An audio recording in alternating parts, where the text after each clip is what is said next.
नमस्कार दोस्तों, मैं मनोज मौर्य आपका फिर से स्वागत करता हूं मेरे चैनल पे।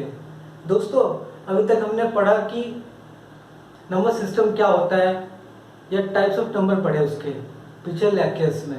तो कह सकते हैं थोड़ा बेसिक हमने कंप्लीट कर लिया है। तो अभी हम कंटिन्यू आगे करेंगे, बट कंटिन्यू करने से पहले कुछ इम्पोर्टेंट बातें बताना चाहता हूँ। जैसे कि आप देख रहे होंगे यहाँ लिखा है why number system is so important. आज आगे बढ़ने से पहले हम जानेंगे कि नंबर सिस्टम हमारे लिए इम्पोर्टेंट क्यों है, क्यों इतना वाइटल है फॉर अस। देखिए, अगर आप नंबर सिस्टम अच्छे से पढ़ लेते हैं और सारे कॉन्सेप्ट आप क्लियर कर लेते हैं तो उसके आपके मल्टीपल एडवांटेज होंगे फ्यूचर में। फॉर एग्जाम्पल जैसे देखिए कि कैसे इम्पोर्टेंट है ये, हाउ इम्पोर्टेंट इट इज़। देखिए, बात करते हैं एकेडमिक्स में, तो जो नंबर सिस्टम है आपका 9th में भी है 10th में भी है। अगर आपने 9th में पढ़ लिया अच्छे से तो 10th के लिए 70 to 80% आपका यहीं पे कवर हो गया नंबर सिस्टम, वहाँ पे भी एक चैप्टर है। उसके अलावा 11th 12th में आप जाएंगे तो वहाँ पे 2 चैप्टर्स होते हैं, set theory and relations and function. अगर आपका नंबर सिस्टम वीक है तो आप वहाँ पे बहुत सफ़र करेंगे, ट्रस्ट में आप बहुत सफ़र कर जाएंगे वहाँ पे। दूसरी बात, IIT JEE के एग्ज़ाम में भी नंबर सिस्टम का बहुत इम्पोर्टेंस है, क्योंकि अगर आपका नंबर सिस्टम कमज़ोर है तो वहाँ पे भी रिलेशन फंक्शंस होते हैं, तो उसमें बहुत कॉन्सेप्चुअल क्वेश्चंस आते हैं। अगर आपको उन क्वेश्चन को सॉल्व करना है तो नंबर सिस्टम का बेसिक नॉलेज होना बहुत ज़रूरी है, डेप्थ नॉलेज होना जो बहुत ज़रूरी है, जो आज हम यहाँ पे सीखेंगे। ठीक है। उसके बाद है ओलंपियाड में भी क्वेश्चन पूछे जाते हैं नंबर सिस्टम के, बहुत पूछे जाते हैं। ठीक है। वहाँ पे ऐसा पूछा जाता है कि अगर हम 2 नेचुरल नंबर को माइनस करेंगे तो वो क्या रह जाएगा, नेचुरल नंबर रह जाएगा या कुछ और रह जाएगा। ठीक है। इस टाइप के क्वेश्चन आते हैं। ऐसे हमारे NTSC में क्वेश्चन पूछे जाते हैं नंबर सिस्टम के। आप देख सकते हैं कि कितना इंपॉर्टेंट नंबर सिस्टम हमारे लिए आज के लिए, मतलब कि क्लास 9 में पढ़ने के लिए और आने वाले क्लासेस के लिए, और आपको कॉम्पिटिटिव एग्जाम देना है उसके लिए बहुत इंपॉर्टेंट है ये। तो इसको बहुत ही ध्यान से पढ़िएगा। मैं सब कुछ बहुत अच्छे से लेके चलेंगे, हम लोग बहुत डेप्थ में चलेंगे कि आपको आने वाले क्लासेस में, आने वाले फ्यूचर में कोई प्रॉब्लम नहीं होने वाली। कोई भी एग्जाम से रिलेटेड, कॉम्पिटिटिव एग्जाम हो चाहे जैसा एग्जाम हो, बहुत इजीली आप कवर कर पाएंगे इसको। ठीक है। तो चलिए स्टार्ट करते हैं। दोस्तों, आगे बढ़ने से पहले एक बहुत ही इंपॉर्टेंट कॉन्सेप्ट हम डिस्कस करेंगे जिसका नाम है सिलोजिज्म। बेसिकली ये टॉपिक है रीजनिंग का, बट इसका यूज हमारी अंडरस्टैंडिंग को एक अलग लेवल पे ले जाएगा नंबर सिस्टम में। तो जो कॉन्सेप्चुअल क्वेश्चन है, जो डीप क्वेश्चन है, उसको समझने में आपको बहुत आसानी होगी अगर हमने ये टॉपिक कवर कर लिया, इसको सीख लिया। तो घबराइए नहीं, ये आपका सिलेबस में नहीं है, बस आपको उसको समझना है। अगर आपने इसको समझ लिया तो आपकी अंडरस्टैंडिंग अलग ही लेवल की डेवलप हो जाएगी, अलग ही एडवांटेज मिलेंगे आपके। ठीक है। तो चलिए स्टार्ट करते हैं। क्या है ये, देखिए यहाँ पे लिखा है टाइगर, एलिफेंट और एनिमल। तो ये बड़ा वाला जो सर्कल है इसके अंदर 2 छोटे सर्कल हैं। बड़ा वाला सर्कल एनिमल को दिखा रहा है और 2 छोटे वाले सर्कल दिखा रहे हैं, एक तो टाइगर दिखा रहा है, दूसरा एलिफेंट दिखा रहा है। अब इसका मतलब क्या, देखिए इसको कह सकते हैं ऑल टाइगर्स आर एनिमल। जो बात सही है, सारे टाइगर एनिमल होते हैं। दूसरी बात, ऑल एलिफेंट्स आर एनिमल, ये भी बात सही है, सारे एलिफेंट एनिमल ही होते हैं। ठीक है। तीसरी बात, इन दोनों में कोई रिलेशन है क्या? हम कह सकते हैं कि ऑल टाइगर आर एलिफेंट, नहीं, तो इन दोनों में कोई रिलेशन नहीं है, तो इसको कहेंगे नो एलिफेंट आर टाइगर। ठीक है। चौथी बात, अब इसको उल्टा कहते हैं कि ऑल एनिमल आर टाइगर या ऑल एनिमल आर एलिफेंट। क्या ये ट्रू है? तो सारे जानवर टाइगर होते हैं और सारे जानवर एलिफेंट होते हैं। क्या इनके अलावा हमारे पास जानवर नहीं होते हैं? होते हैं। टाइगर हो गया, क्रोकोडाइल हो गया, तो ये सब भी तो जानवर हैं, लेकिन इसके अंदर नहीं है। तो ऑल एनिमल आर टाइगर या और एनिमल आर एलिफेंट बोलना गलत होगा। चलिए इसको लिख लेते हैं, इससे आपकी अंडरस्टैंडिंग और डेवलप होगी। चलिए देखिए, ऑल टाइगर्स आर एनिमल, जो कि बात सही है। ऑल एलिफेंट आर एनिमल, जो कि बात सही है। और अब उल्टा, ऑल एनिमल्स आर टाइगर, जो कि ये बात गलत है, क्योंकि सारे जानवर टाइगर नहीं होते, लॉयन भी हो सकते हैं, क्रोकोडाइल भी हो सकते हैं। ऐसे ही ऑल एनिमल आर एलिफेंट, ये भी गलत होगा, ठीक है। और ये चौथी हमारी बात थी, नो टाइगर इज एलिफेंट, ये बात सही है। या दूसरे तरीके से बोल सकते हैं कि नो एलिफेंट इज टाइगर, यही बात सही है। तो आई होप कि आपको ये बात समझ में आई होगी। अगर आपने ये समझ लिया ना, ट्रस्ट मी, आप नंबर सिस्टम के सारे कॉन्सेप्ट क्वेश्चन को यूं उड़ा दोगे हवा में, ट्रस्ट मी। तो नोट कर लीजिए इसको। अभी तक दोस्तों हमने कुछ नंबर पढ़े थे, जैसे कि नेचुरल नंबर जो 1 से लेकर n तक जाता है। n मतलब 1 2 3 4 5 6 7 ऐसे चला जाता है, मतलब n तक जाता है, इसको n बोलेंगे, जो खत्म ही ना हो, ठीक है। फिर दूसरा आता है होल नंबर, ये 0 स्टार्ट होता था, 1 2 3 4 अप टू n, जो खत्म ना हो। फिर इंटीजर्स आते थे जो -n से लेकर -1 तक आते थे, ठीक है, कि नेगेटिव इंटीजर, राइट, ये होते थे नेगेटिव इंटीजर्स। फिर ये होते थे पॉजिटिव इंटीजर्स, ठीक है, और ये पॉजिटिव इंटीजर्स, और ये 0 होता था, ये था इंटीजर्स, राइट। नेक्स्ट आता है रैशनल नंबर।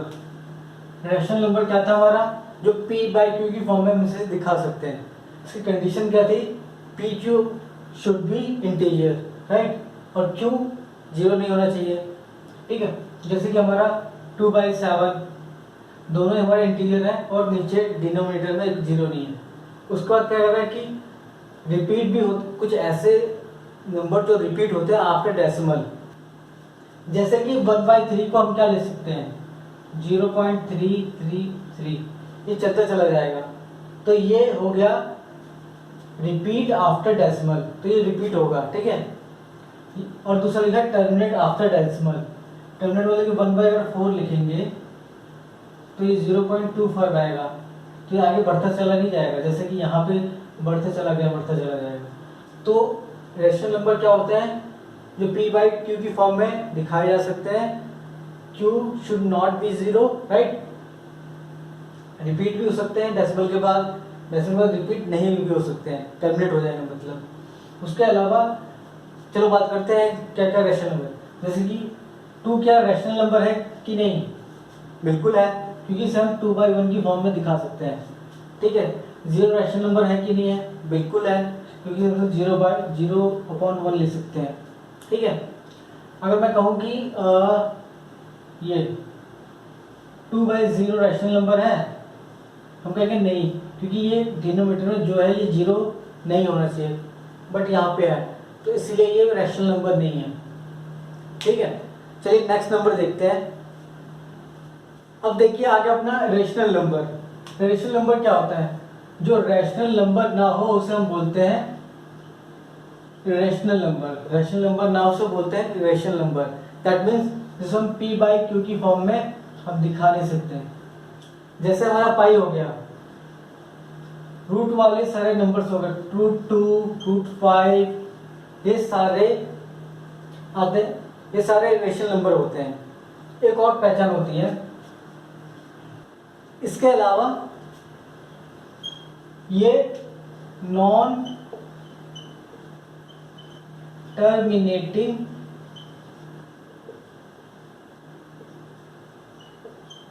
नॉन रिपीटिंग होते हैं, ठीक है। ये रिपीट भी नहीं होते और टर्मिनेट भी नहीं होते। जैसे पाई की वैल्यू 3.14 ऐसे करके बढ़ती चली जाती है, तो ये नॉन टर्मिनेटिंग नॉन रिपीटिंग होते हैं, ठीक है। अब हमारा आता है रियल नंबर। रियल नंबर होता है रैशनल और इरेशनल का सम। अगर हम रैशनल और इरेशनल नंबर को मिला दें तो वो बन जाता है रियल नंबर। तो दोस्तों ये था हमारा जो हमने पिछली क्लास में बेसिक कवर किया था। तो अभी हम देखेंगे इसके बीच में रिलेशन क्या होता है इन सारे नंबरों के बीच में। अब हम सारे कॉन्सेप्ट को अच्छे से समझ पाएंगे क्योंकि हमने सिलोगिज्म कर लिया है, उसका कॉन्सेप्ट समझ लिया है। तो दोस्तों अभी तक हमने जो पढ़ा, सारे नंबर पढ़े, उसको हम चार्ट फॉर्म में तैयार कर लेते हैं।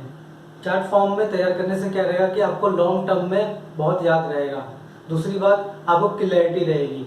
देखिए कैसे, जैसे कि हमने डिस्कस किया था लास्ट में, रियल नंबर मिलके बना है रैशनल और इरेशनल नंबर से। इरेशनल को हम फर्दर डिवाइड नहीं करते हैं, पर रैशनल को फर्दर डिवाइड करते हैं हम लोग फ्रैक्शन में और इंटीजर में। फ्रैक्शन मतलब कि 3/4 हो गया, 0.25 हो गया, तो फ्रैक्शंस होते हैं, ठीक है। उनको फ्रैक्शंस कहते हैं। जब p/q की फॉर्म में या ऐसे डेसिमल में आ जाए तो इसको ही कहते हैं फ्रैक्शन। दूसरा है हमारा इंटीजर, मतलब कि सारे नेगेटिव नंबर हो गए, मतलब कि सारे नेगेटिव इंटीजर्स हो गए और होल नंबर। फिर इसको फर्दर डिवाइड करेंगे तो ये जीरो और नेचुरल नंबर में चला जाता है, ठीक है। तो इस चार्ट से आपको बहुत क्लैरिटी रहेगी कौन सा नंबर क्या होता है, कौन किसके अंडर आता है, ठीक है। चलिए अभी तक हमने जो सीखा उस बेसिस पे हम कुछ कॉन्सेप्चुअल क्वेश्चन करते हैं, आपको बहुत मजा आएगा। तो दोस्तों हमारे पास एक क्वेश्चन है, every whole number is natural number, true और फॉल्स, ये हमें बताना है। तो चलिए देखते हैं कैसे। जैसे हमें पता है कि होल नंबर कहाँ से शुरू होता है, 0 से लेकर 0, 1, 2, 3, ठीक है। और नेचुरल नंबर होता है 1 से 2, 3, ठीक। इससे पहले हमने क्या सीखा था, जस्ट चार्ट में होल नंबर 0 और नेचुरल नंबर से मिलकर बना है, ठीक है। दैट मीन्स दूसरी बात कह सकते हैं, जो हमने वो जो कॉन्सेप्ट सीखा था सिलोगिज्म वाला। देखिए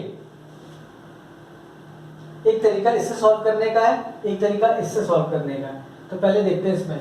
देखिए होल नंबर 0 शुरू हो रहा है, ठीक है, नेचुरल नंबर 1, 2, 3, 4 से शुरू हो रहा है।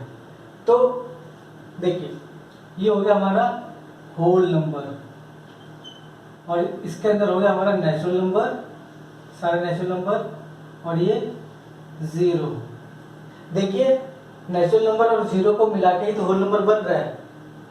तो हमने क्या सीखा था, उससे क्या निकल गया था, देखिए all natural number are whole number, all 0 are whole number, but reverse all whole number are natural number हम नहीं कह सकते हैं, ठीक है। जैसे हमने वहां सीखा था एनिमल, टाइगर और एलिफेंट के केस में।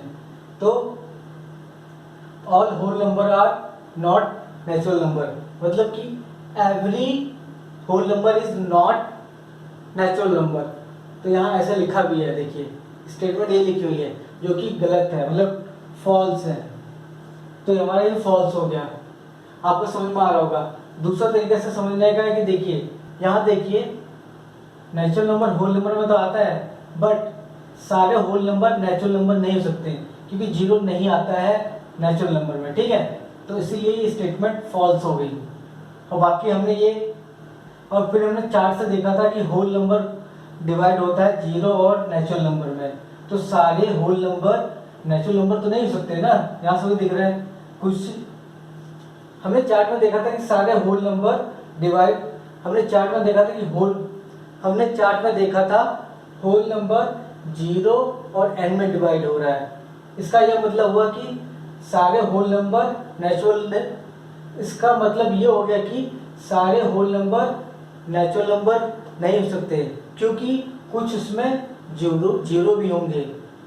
सारे होल नंबर नेचुरल नंबर नहीं हो सकते क्योंकि जीरो भी इसमें इंक्लूड होता है, इसीलिए स्टेटमेंट गलत हो गया है। ठीक है, तो ठीक है, चाहे आप इससे समझ लीजिए, चाहे आप इससे समझ लीजिए, चाहे आप इससे समझ लीजिए, तीनों तरीके मैंने बता दिए आपको समझने के लिए। तो सबसे बेस्ट तरीका आपको जो लगे, मुझे तो सबसे बेस्ट तरीका ये लग रहा है। देखिए, होल नंबर के अंदर ही नेचुरल और जीरो आते हैं, और फिर हमने सिलोगिज्म का कॉन्सेप्ट जाना था, उससे बहुत अच्छे से आराम से क्लियरली आप जान लेंगे। ठीक है, आई थिंक ये क्लियर होगा। चलिए नेक्स्ट क्वेश्चन की तरफ बढ़ते हैं। नेक्स्ट क्वेश्चन हमारा है every integer is rational number, true और फॉल्स पता करना है। तो देखिए, सबसे पहले आप कैसे स्टार्ट करेंगे। पहले हम देखें इंटीजर क्या होता है। सारे नेगेटिव नंबर होते हैं, सारे पॉजिटिव नंबर और जीरो। ठीक है, और रैशनल नंबर क्या होता है, जो p/q की फॉर्म में हम शो कर सकें, जैसे कि 3/1, 4/1, -3/1। जीरो भी एक रैशनल नंबर है, मैंने बताया था। देखिए यहाँ पे क्या है, ये इंटीजर से मिलके बना हुआ है। ठीक है, सारे इंटीजर देखो, -3 इंटीजर है, 1 इंटीजर है, 0 इंटीजर है, ये भी इंटीजर है। तो इसका क्या मतलब कि जो सारे इंटीजर हैं रैशनल नंबर के अंदर आ रहे हैं, मतलब कि all integer are rational number, मतलब एवरी इंटीजर रैशनल नंबर होता है। या फिर दूसरा तरीका यहाँ से देख लीजिए, जो हमने चार्ट बनाया था, हमने कैटेगराइज किया था, याद है, रैशनल नंबर को फ्रैक्शन और इंटीजर्स में। तो इसका क्या मतलब होगा कि all integer are rational number और fraction are rational number, but all rational number are not a integer. ठीक है, क्योंकि कुछ फ्रैक्शन भी हैं। क्लियर हो गया होगा।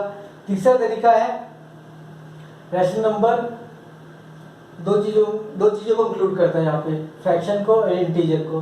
और यहाँ देखिए कि हमने जो कॉन्सेप्ट सीखा था, इसका मतलब यही निकल रहा है कि all integer are rational number, every integer is rational number. तो ये स्टेटमेंट यहाँ से तीनों तरीके से आप देख लो कैसे भी, तो ट्रू हो रहा है।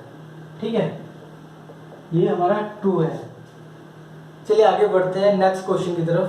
नेक्स्ट क्वेश्चन आता है every rational number is an integer. तो इसको करने के लिए सीधा हम सिलोजिज्म वाला डायग्राम बनाएंगे। ठीक है, जो हम जैसे कि हम जानते हैं कि सारा रैशनल नंबर को हमने रैशनल नंबर कंटेन करते हैं क्या, फ्रैक्शन को और इंटीजर्स को। ठीक है, ये होती सिचुएशन। अब देखिए, अब पढ़ते हैं स्टेटमेंट को।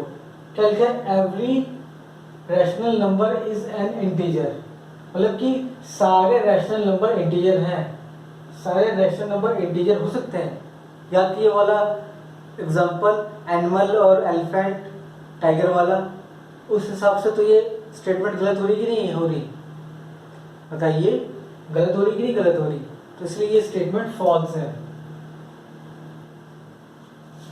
तो इसीलिए मैंने आपको कॉन्सेप्ट बताया था। अगर आप दूसरे तरीके के कन्वेंशन मेथड से जाओगे तो आपको टाइम लगेगा, थोड़ा कंफ्यूजन भी हो सकता है ऐसे क्वेश्चन का जवाब देने में, बट आपको चार्ट क्लियर है। ठीक है, और ये कॉन्सेप्ट क्लियर है, ये जो सर्कल बनाने वाला, तो आप किसी भी नंबर सिस्टम के कॉन्सेप्चुअल क्वेश्चन को गलत नहीं कर पाओगे, मेरा चैलेंज है। ठीक है, चलिए आज के लिए इतना काफ़ी है। फिर नेक्स्ट क्लास से अब हम न्यूमेरिकल थोड़ा स्टार्ट करेंगे इससे लेकर। अभी क्या था कि हमने थ्योरी करा, बेसिक कॉन्सेप्ट पढ़े, टाइप्स पढ़े, फिर उनके बारे में देखा, चार्ट फॉर्म में देखा, सर्कल फॉर्म में देखा कैसे उसको करते हैं, और कुछ बेसिक क्वेश्चन किए। ऐसे ही आप कई टाइप के कॉन्सेप्चुअल क्वेश्चन कर सकते हैं। अब नेक्स्ट लेक्चर से हम क्या करेंगे, कुछ न्यूमेरिकल लेंगे जो आपके एग्जाम्स में आते हैं, और दूसरी बात आपके अंडरस्टैंडिंग के लिए बेटर है। ठीक है, तो आज के लिए थैंक यू। तो आज की क्लास को यहीं पे रोकते हैं। नेक्स्ट क्लास में हम न्यूमेरिकल्स करेंगे, और मेरे साथ बने रहने के लिए आपका बहुत बहुत धन्यवाद। मैं ये कहना चाहूँगा कि आप मेरे साथ बने रहिए। एक टाइम के बाद आपको लगेगा कि आप किस लेवल पे पहुँच चुके होंगे, तो आप बोर्ड एग्जाम्स के अलावा आप दूसरे लेवल के एग्जाम्स के क्वेश्चन भी आराम से हिट कर पाएंगे। तो चलिए थैंक यू, मैं आपसे विदा लेता हूँ। Keep learning, keep growing. Thank you.